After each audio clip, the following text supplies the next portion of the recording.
અને હાલ એક મહત્વપૂર્ણ ખબર આવી રહી છે। સાબરમતી નદીમાં પાણીનું લેવલ ઓછું કરાયું છે। વરસાદનું પાણી નદીમાં જઈ શકે તે માટે આયોજન મોટાભાગે નદી ખાલી કરી દેવામાં આવી। વરસાદી પાણીના નિકાલની વ્યવસ્થાને ધ્યાનમાં રાખીને નિર્ણય કરાયો છે। ગુરુવારે વરસેલા વરસાદ બાદ શહેરમાં જળબંબાકાર જેવી સ્થિતિ સર્જાઈ હતી, જેથી સાબરમતી નદીના પાણીનું જે લેવલ છે તે ઓછું કરવામાં આવ્યું છે, જેથી વરસાદનું પાણી છે તેનો નિકાલ કરી શકાય। તો સાબરમતી નદીમાં પાણીનું લેવલ ઓછું કરવામાં આવ્યું। વરસાદનું પાણી નદીમાં જઈ શકે તે માટે આયોજન કરાયું છે। મોટાભાગે નદીને ખાલી કરી દેવામાં આવી છે। વરસાદી પાણીના નિકાલની વ્યવસ્થાને ધ્યાનમાં રાખીને આ નિર્ણય કરાયો છે, કારણ કે ગુરુવારે જે રીતે વરસાદ આવ્યો હતો અને ઠેર ઠેર પાણી ભરાઈ ગયા હતા, શહેરમાં જળબંબાકાર જેવી સ્થિતિ હતી, ત્યારે એનો નિકાલ થઈ શકે તેના માટે આ સુચારું આયોજન છે। અમદાવાદ શહેરમાં વરસેલા અનરાધાર વરસાદ બાદ અમદાવાદ શહેરમાં જળબંબાકાર જેવી સ્થિતિ સર્જાઈ હતી। ચારે તરફ માત્ર ને માત્ર પાણી જોવા મળ્યું હતું। જો કે હજી પણ વરસાદની આગાહી કરવામાં આવી છે અને ભારે વરસાદ હજી પણ અમદાવાદની અંદર વરસી શકે છે અને ફરી એક વખત જળબંબાકારની સ્થિતિ ન સર્જાય તે માટે સાબરમતી નદીમાંથી પાણી ખાલી કરી દેવામાં આવ્યું છે। આપ જોઈ શકો છો દ્રશ્યની અંદર હાલ મોટાભાગે પાણી છે તે ખાલી કરી દેવામાં આવ્યું છે। નદીનું જે લેવલ છે તે 123 ફૂટ રાખવામાં આવ્યું છે, કારણ કે જે રીતે ગુરુવારે વરસાદ પડ્યો હતો ત્યારે નદીનું જે સ્તર હતું તે 130 ફૂટથી વધારે હોવાનું જાણવા મળી રહ્યું હતું અને તેના કારણે જે શહેરની અંદર પાણીની આવક થઈ હતી, વરસાદી પાણીના નિકાલ માટેની સમસ્યા સર્જાઈ હતી અને ચારે તરફ માત્ર ને માત્ર પાણી જોવા મળ્યું હતું। જો કે હાલમાં પણ વાસણા બેરેજના કેટલાક દરવાજા છે તે ખુલ્લા કરી દેવામાં આવ્યા છે કે જેથી કરીને જો અમદાવાદ શહેરની અંદર ભારે વરસાદ વરસે તો જળબંબાકારની સ્થિતિ ન સર્જાય અને તેની તકેદારીના ભાગરૂપે હાલ આજે સાબરમતી નદી છે તે મોટા ભાગે ખાલી કરી દેવામાં આવી છે। કેમેરામેન હિરેન શાહ સાથે ઋત્વિજ સોની, ન્યૂઝ 18 ગુજરાતી, અમદાવાદ। વાવથરાદના સવાપુરા ગામના ખેડૂતો કોન્ટ્રાક્ટરની બેદરકારીના કારણે ભારે મુશ્કેલીમાં મુકાઈ ગયા છે। અહીંયા સવાપુરાથી ભોરોલ જતી ડિસ્ટ્રીબ્યુટર કેનાલની નાળાનું કામ સમય મર્યાદામાં પૂર્ણ ન થયું, છતાંય ભડોદર સીમ તરફનું વરસાદી પાણી કેનાલમાં છોડવામાં આવતા પાણી નાળામાંથી ઓવરફ્લો થઈને ખેતરોમાં ફરી વળ્યા છે, લોકોના ઘરો સુધી ઘૂસી ગયા છે। આ પાણી વરસાદનું નહીં પરંતુ કેનાલમાં છોડવામાં આવેલા પાણીના કારણે ભરાતા અંદાજે 70 એકર ખેતીની જમીન જળબંબાકાર બની ગઈ। મગફળી અને બાજરી સહિતના ઊભા પાક પાણીમાં ગરકાવ થતા ખેડૂતોને લાખો રૂપિયાનું નુકસાન વેઠવાનો વારો આવ્યો। ખેડૂતોનો આરોપ છે કે કોન્ટ્રાક્ટર અને સંબંધિત એજન્સીની બેદરકારીના કારણે આ સ્થિતિ ઉદ્ભવી છે। જવાબદારો સામે કડક કાર્યવાહી થાય, પાક અને ઘરવખરીના નુકસાનનું સર્વેક્ષણ કરી સરકાર તાત્કાલિક વળતર અને સહાય જાહેર કરે તેવી ખેડૂતોની માંગ છે।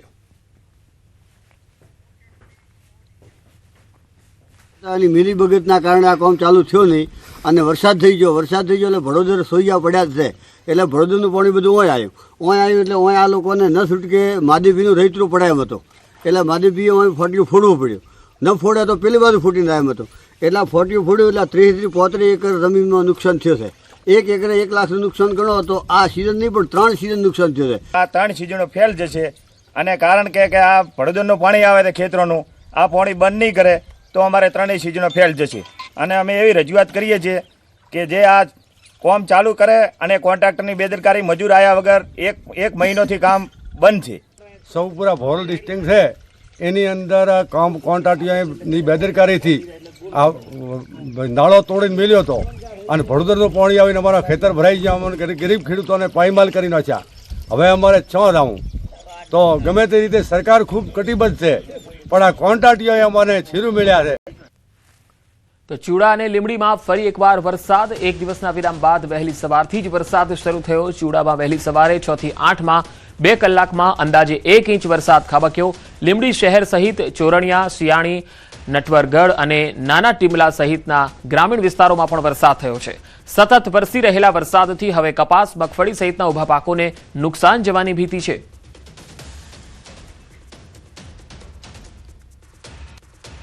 તો આ તરફ પંચમહાલના ઘોગંબાના પૂર્વ વિસ્તારમાં વરસાદના અહેવાલ આવી રહ્યા છે। ગાજવીજ સાથે મેઘરાજાએ ધમાકેદાર એન્ટ્રી કરી છે। વહેલી સવારથી ધીમી ધારે શરૂ થયેલા મેઘરાજાએ મન મૂકીને મંડાણ કર્યા છે। વરસાદ મન મૂકીને વરસતા ખેડૂતોમાં આનંદ છે। નદી, નાળા, ચેકડેમ અને જળાશયોમાં નવા નીરની પણ આવક થઈ રહી છે, જેના લઈને ખેડૂતો ખુશખુશાલ જોવા મળી રહ્યા છે।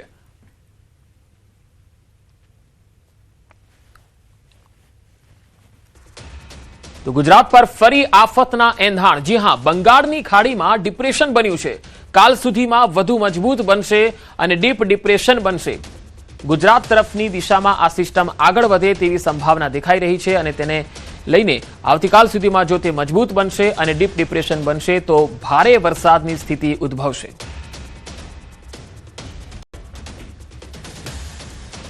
તો ગુજરાત પર ફરી આફતના એંધાણ છે. તસવીરો આપણે બતાવીશું કે કઈ રીતે સિસ્ટમ છે એ ગુજરાત તરફ આવી રહી છે. તો આ જે સિસ્ટમ એક્ટિવ થઈ છે એ આપ ફરી એક વખત અમે દ્રશ્યોમાં આપણે બતાવીશું. આ સેટેલાઇટ ઇમેજ છે, તેના માધ્યમથી હવામાન વિભાગે જે જારી કરેલી ઇમેજ છે આપણે બતાવી રહ્યા છે. આ ગુજરાત છે જેના પર આ સિસ્ટમ છે તે એક્ટિવ થઈ છે. એક તરફ અરબી સમુદ્રની અંદર જે છે એ અને એક બંગાળની જે લો પ્રેશરની સિસ્ટમ છે બંને ભેગી થઈને ગુજરાત ઉપર જે છે એ ભારે વરસાદ લાવી શકે છે.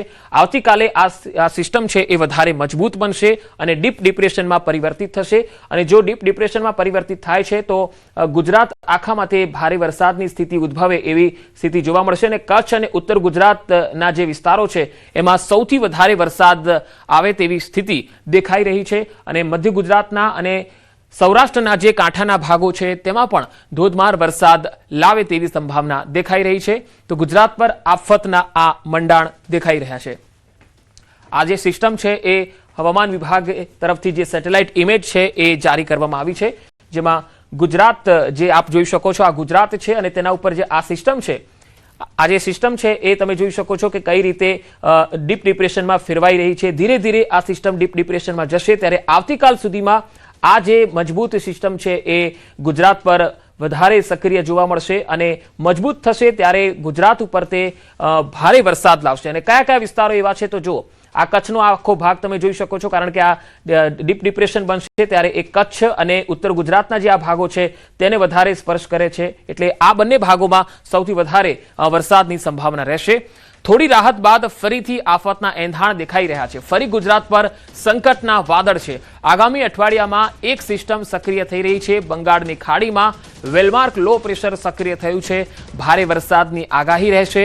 30 જુલાઈ આસપાસ ગુજરાતમાં તેની અસર થશે.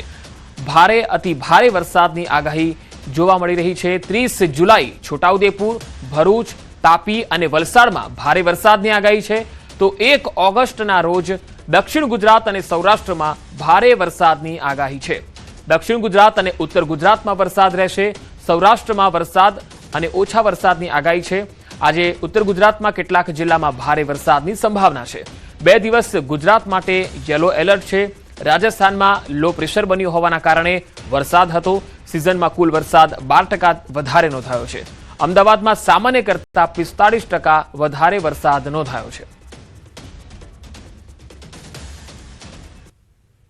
अगले आने वाले हफ्ते में वार्निंग की, तो उसमें जो है डे 1 और डे 2 आज और कल के लिए जो है येलो अलर्ट रहेगा, जिसमें हैवी रेनफॉल के चांसेस है. मोस्टली जो है आज के लिए नॉर्थ गुजरात के जितने भी डिस्ट्रिक्ट्स हैं उसमें जो है कुछ जगहों पे हैवी रेनफॉल होने की संभावना है. साथ ही अगर कल की बात करें उसमें वावथराट तथा पैटर्न जो है उसमें मोस्टली हैवी रेनफॉल एक आध जगहों पे होने की संभावना है.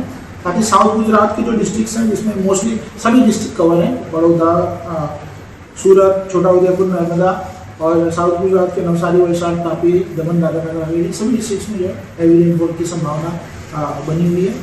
और उसके बाद जो है ये जो रेनफॉल है बेसिकली ये सिस्टम जो लो प्रेशर वेस्ट राजस्थान और नेबरहुड में बना हुआ था उसकी वजह से वो धीरे धीरे जो है आगे मूव हो रहा है. तो अब जो है कल से जो है थोड़ी और बारिश में कम देखने को मिलेगी. साथ ही अगर हम बात करें आगे आने वाले हफ्ते में एक सिस्टम जो है बना हुआ है वेलमार्क लो प्रेशर जो है over north west bay of Bengal and adjoining Orissa and West Bengal coast में वो जो है गुजरात की तरफ मूव कर रहा है और उसकी संभावना जो है 30 के आसपास जो है गुजरात में पहुंचने की है, जिससे जो है गुजरात के कई हिस्सों में जो है भारी से अत्यधिक भारी वर्षा की संभावना है.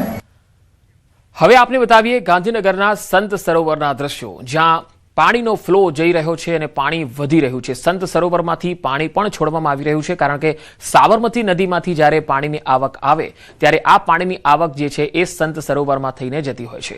સાબરમતી નદીમાંથી પાણી છોડવામાં આવે એટલે સંત સરોવરમાં જાય છે. સંત સરોવરના 6 દરવાજા ખોલવામાં આવ્યા છે. સંત સરોવરમાં પણ પાણીની આવક વધી રહી છે, જેથી તેમાંથી પાણી છોડવામાં આવી રહ્યું છે. તો ગાંધીનગરમાં આ સંત સરોવર, જેના દ્રશ્યો અમે આપને બતાવી રહ્યા છે, સાબરમતી નદીમાં પાણીની આવક નોંધાઈ છે, જેથી સંત સરોવરમાંથી પાણી જે છે એ છોડવામાં આવી રહ્યું છે.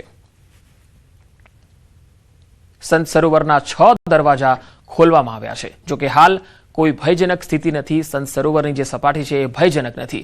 ઉત્તર ગુજરાતના વિસ્તારોમાં થયેલા વરસાદનું પાણી આવવાના કારણે સાબરમતી નદીમાં નવા નીર આવ્યા છે. ઉત્તર ગુજરાતમાં વરસાદ પછી પાણીની આવક વધી છે.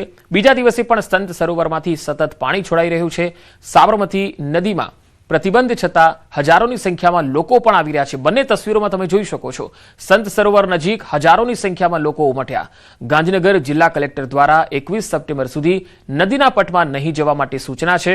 લોકો પાણીની આવક થતા નદીની અંદર જોવા મળ્યા. કોઈ પણ જાતના ડર વગર નદીના પટમાં જોખમી સ્ટન્ટ કરતા પણ નજરે પડ્યા.